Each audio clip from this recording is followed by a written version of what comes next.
अल्लाह ताला इन्नल मुनाफिकीन युखादिऊन अल्लाह व हुवा खादियुहुम इज़ा कामू इला सलाति कामू कुसाला युराऊन अन्नास व ला यज़कुरून अल्लाह इल्ला क़लीला। सारी तारीफ़ें किब्रियाई बड़ाई अल्लाह सुब्हानहु तआला के लिए है। बेशुमार दुरूद सलाम जनाब मोहम्मद रसूलुल्लाह सल्लल्लाहु अलैहि वसल्लम पर, जिन्हें अल्लाह रब्बुल इज़्ज़त ने सारी कायनात के लिए नमूना बनाकर भेजा। मेरे मोहतरम भाइयों, अजीज साथियों, प्यारे बच्चों, पिछले दर्स में हमने एक बीमारी का तज़किरा किया था जो होती निफाक की बीमारी।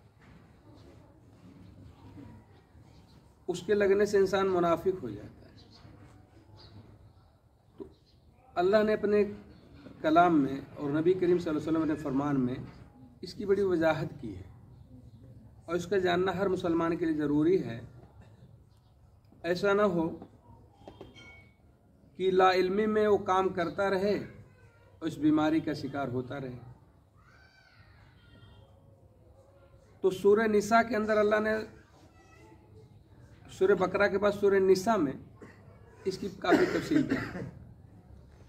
उसमें सबसे पहले अल्लाह सुब्हानहु तआला कहते हैं कि एक बीमारी लगने से एक चीज़ उनके अंदर ये आ जाती है कि वो अपने मर्जी की ताबेदारी में लग जाते हैं और माशरे की खुशनुदगी में लगकर जब उन्हें कहा जाता है कि आओ अल्लाह की तरफ जो अल्लाह ने नाजिल किया है और आओ उसके रसूल की तरफ, तो अल्लाह सुब्हानहु तआला कहते हैं कि आए नबी, आप देखते हैं कि पूरी तरह मुँह फेर कर चले जाते हैं, मतलब एकदम से बाइकाट हो जाते हैं। आप देखिए माशरे में से बहुत सारे लोग हैं, जब तक अपनी बातें करते रहते हैं आप सुनते रहते हैं, उनके पास टाइम ही टाइम होता है। जैसे आपने उनकी बात का रद्द कुरान हदीस से करना शुरू किया, कहते अब मेरे पास टाइम नहीं है, भाग जाते हैं। ये तरीका सही नहीं है। आपने अपनी बात कही है, कुछ दलाइल की रोशनी में कोई बात कर रहा है तो आप सुन लीजिए। आपको भी टाइम होना चाहिए, सुनाने के लिए आपको टाइम रहता है, सुनने के लिए टाइम आपको नहीं रहता।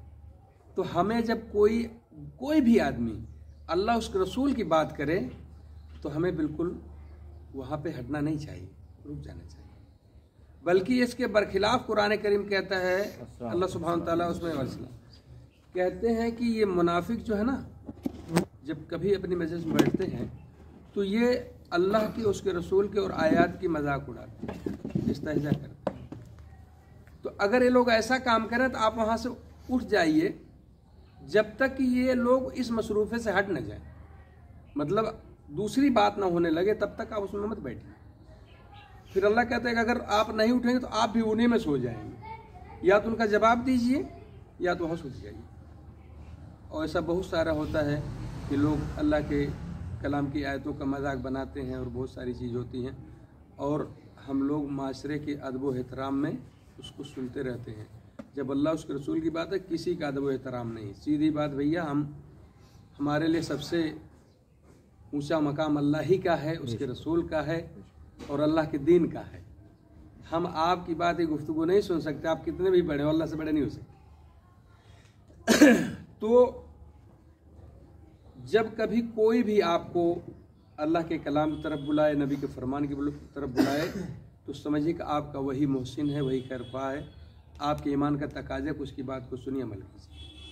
ठीक है, तो ये उनके अंदर सिफत पाएंगे। तो अगर ऐसा कोई कर रहा है तो बता दीजिए कि भैया कुरान में वाज़ेह तौर पर इसे निफाक की बीमारियाँ, कि अगर आप अल्लाह की उतारी हुई चीज़ की तरफ नहीं आ रहे हैं, नबी के फरमान की तरफ नहीं आ रहे हैं, तो कहीं न कहीं आप घाटे। फिर अल्लाह सुब्हानहु तआला आगे चल कहते हैं कि ये जो मुनाफिक होते हैं ना, ये मोमिनों को छोड़कर ना काफिरों का अपना दोस्त बनाते हैं। किसको बनाते हैं? काफिरों। और अल्लाह कहते हैं और ये दोस्त इसलिए बनाते हैं, उनसे इज्जत हासिल करना चाहते हैं, अपनी इज्जत को बढ़ाना चाहते हैं। फिर अल्लाह कहता है इन्नल इज्जत लिल्लाहि जमीआ, इनको होश ही नहीं कि सारा इज्जत का दारोमदार अल्लाह पर है, सारी इज्जत अल्लाह के पास। आप कहाँ तलाश? बाज लोग इसको फख्र करते हैं, अरे हमारा ताल्लुक़ फलाने से, जैसा अंबारी साइड के जो लोग थे, फूलपुर साइड के लोग थे, कहा भैया ये ना रमाकांत के आदमी, क्या कहा रमाकांत के। अरे काश कि तुम्हारा कोई मोमिन भाई आपका दोस्त होता, आप उनके आदमी होते। हाँ, और क्यों सोचते इससे इज्जत बढ़ जाएगी। अल्लाह कहता नहीं, ये तेरे लिए जिल्लत और रुसवाई का सबब बने। एक शख्स मेरे पास आया, कहता भैया हमारी दोस्ती उमाकांत से हो गई है, हमके तोर बेड़ा गर्क हो गवा। कहा ये का कहा था?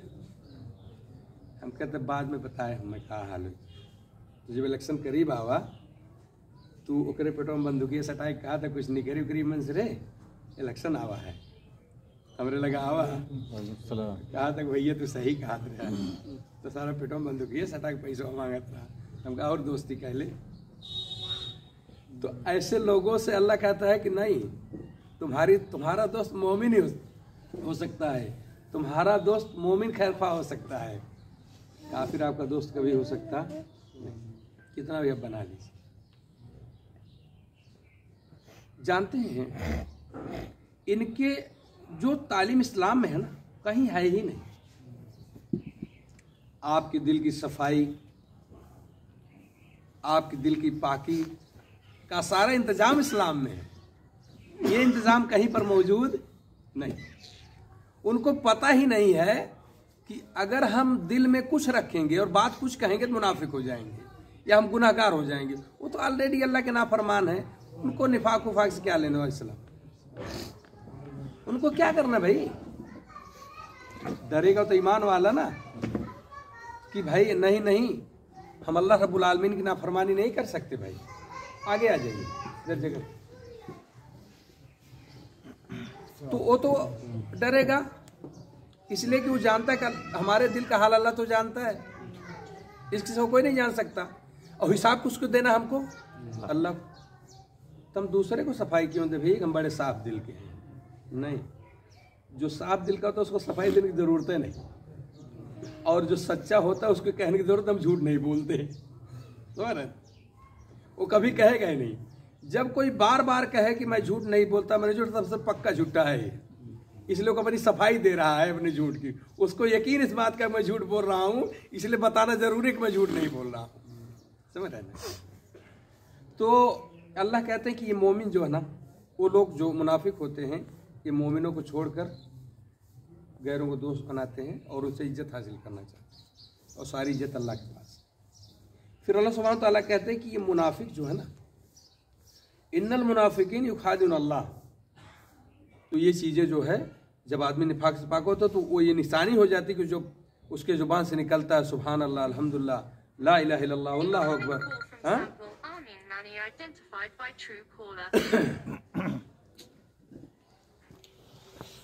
हेलो, अच्छा,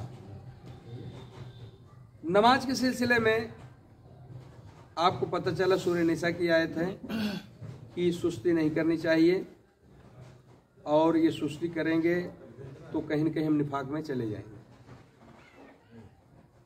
इसके बाद मामला यह है कि जो मुनाफिक होता है इस्लाम के किनारे खड़ा होता है।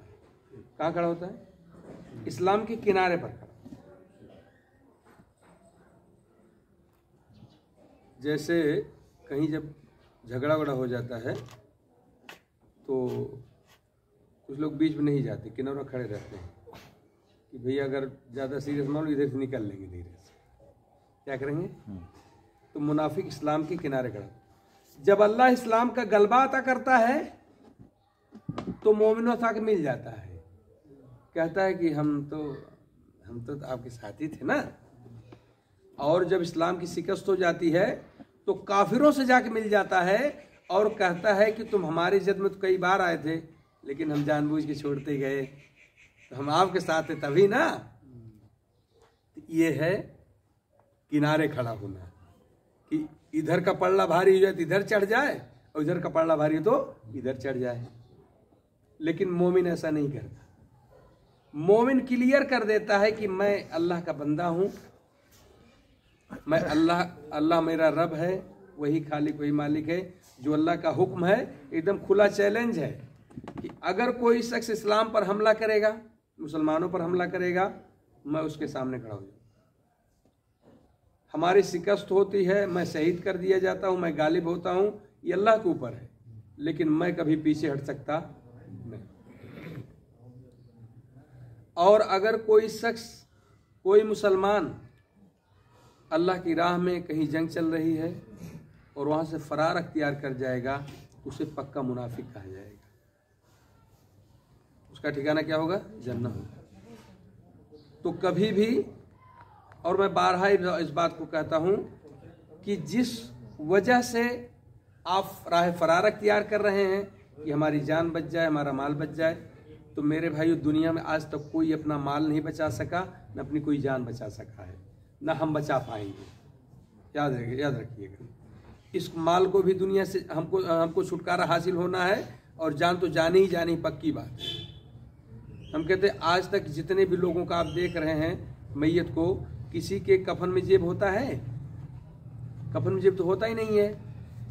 एक पैसा भी कोई आपके पास छोड़ेगा नहीं, सब निकाल लेंगे दुनिया वाले। वो तो माल छूट ही जाएगा आपसे, और जान तो फरिश्ते लेके चले जाएंगे। बचेगा क्या? हमारा। तो अब उसको ही आपने फरामोश कर दिया, इसको बचाने के चक्कर में, जो बचना ही नहीं है। तो इस बात का अकीदा हो जाए कि अल्लाह मौत तो मुझे कभी भी आ जाए, और तेरे हुक्म अगर होगी नहीं, तो हम अपनी ज़िंदगी को निफाक पर क्यों गुजारें? ईमान पर गुजारना चाहिए हमको कि नहीं अल्लाह, हम सच्चे दिल से इस बात का वादा करते हैं कि अल्लाह जब कभी तेरे राह में हमारी जान की जरूरत पड़ेगी, मेरे माल की जरूरत पड़ेगी, हम अल्लाह कभी पीछे नहीं रहेंगे। इसलिए कि सब कुछ तो दिया हो तेरा ही है, और सारी दुनिया में जो कुछ अल्लाह ही का है क्या किसी का? ठीक है। अल्लाह के रसूल सल्लल्लाहु अलैहि वसल्लम फरमाते हैं कि अगर कोई शख्स मर जाए, वमम मात, कोई मर जाए, वलम यगजू, कभी अल्लाह के राह में जिहाद न किया, वलम युहद्दिस भी नफ्सहू, और उसके दिल में इसकी तमन्ना भी ना रही हो, मात अला सोबत मिन निफाक, मरता है तो मुनाफिक होकर मरता है, सोबे निफाक में मरता है। ये चीजें मेरे भाई सहाबा में बहुत कसरत से पाई जाती। आप वाकया सुनेंगे तो हैरान रह जाएंगे। जब जिहाद का ऐलान होता था तो बाप बेटे से कह रहा है, बेटा तू तो अभी जवान है, हमारी तो उम्र हो चुकी है, कोई भरोसा नहीं कब मर जाऊं, तो गोया तू इस ऐलान पे रुक जा, मुझे जाने दे अल्लाह की राह में। मैं जाऊंगा तो हो सकता है अल्लाह मुझे कबूल कर ले और मैं शहीद हो जाऊं। अल्लाह। बेटा कहता है, अब्बू बात आपकी सही है, अब आपके पास ताकत ही कितनी बची है, मैं जाऊंगा तो वहाँ कायदे से लड़ूंगा, आप तो लड़ भी नहीं पाएंगे, तो इसलिए हमें जाने दीजिए। सोचिए कि बाप बेटे से और बेटा बाप से। आज कोई कहेगा? अगर कहीं पता चल गया घर वालों को कि हजरत का प्लान बना है अल्लाह की राह में जाने का, तो बीवी इतना समझा दे कि आप बैकफुट पे चले जाएंगे। अब पहले की बीवियां अपने शौहरों को इस पे जज्बा दिलाती थीं, माए जज्बा दिलाती थीं, और उनकी शहादत पर अल्लाह का शुक्र अदा करती थीं कि अगर किसी का शौहर चला गया, अल्लाह की राह में शहीद हो गया, तो अल्लाह का शुक्र अदा करती थीं।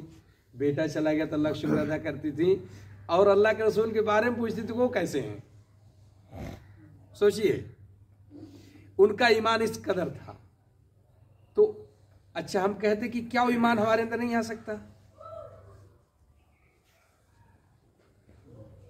जन्नत तो सारी कुर्बानियों के बाद ही मिलेगी मेरे भाइयों, इतना आसान नहीं है। तो हम कहते हैं कि हमें शरीयत से मोहब्बत होगी, अल्लाह उसके रसूल से मोहब्बत होगी, और हम अपनी आखिरत पर यकीन पूरा रखेंगे। तो ये जो चीज़ें आपको बताई गई हैं निफाक के बारे में, तो इससे तो आप होशियारी हो जाएंगे इंशाअल्लाह। तो जो पहले दर्स में बताया गया, झूठ, वादा खिलाफी, अमानत में खयानत, गाली गलोच, इन सब से बचना है। नमाज की पाबंदी बिल्कुल हो जानी चाहिए, इसमें कोई कोताही नहीं होनी चाहिए, वरना निफाक की बीमारी आपको नहीं छोड़ेगी। इसी तरह से आपके दिल में हमेशा जज्बा होना चाहिए कि अल्लाह तेरी राह में मेरा माल भी कुर्बान और मेरी जान भी कुर्बान है। जब मौका मिलेगा अल्लाह हम कभी पीछे नहीं रहेंगे, इंशाल्लाह आपका खात्मा ईमान पर होगा। तो मैं अल्लाह से दुआ करता हूँ कि अल्लाह सुब्हान व तआला हम तमाम लोगों को जब कभी अल्लाह उसके उस तरफ बुलाया जाए तो हम उससे गुरेज न करें, और हम कभी अपने जहनो गुमान में ये बात ना रखें कि जो अल्लाह ने हम पर जिम्मेदारी दी है उसकी कोताही करके अल्लाह को धोखा दे लेंगे। ये कभी इसको गुमान से हम अल्लाह ताला इस शैतान के वसवसे से अल्लाह ताला हम लोगों को बचाए कि हम लोगों को साफ़ सुथरे मामलात करने की और जो जिम्मेदारी है उसको अदा करने की तौफीक अता फरमाए। अल्लाह सुब्हान ताला हमें नमाज की पूरी पाबंदी करने की तौफीक अता फरमाए, और अल्लाह सुब्हान ताला हमारे दिलों से इस निफाक जैसी घिनौनी बीमारी को अल्लाह ताला दूर फरमाए, अल्लाह हमारे दिलों को ईमान से मुनव्वर फरमाए। ऐ अल्लाह हमारे जो भाई बहनें परेशान हाल हैं उनकी परेशानी को दूर फरमा दे। अल्लाह जो भाई बहनें बीमार हैं उनको सेहतियाब कर दे। अल्लाह जो भाई बे औलाद हैं उन्हें नेक साल औलाद अता फरमा। अल्लाह जब तक ज़िंदगी इस्लाम ईमान पे दे अल्लाह जब मौत आए तो अल्लाह शहादत की मौत हो। आखिर दावाना अनिल हम्दुलिल्लाहि रब्बिल आलमीन।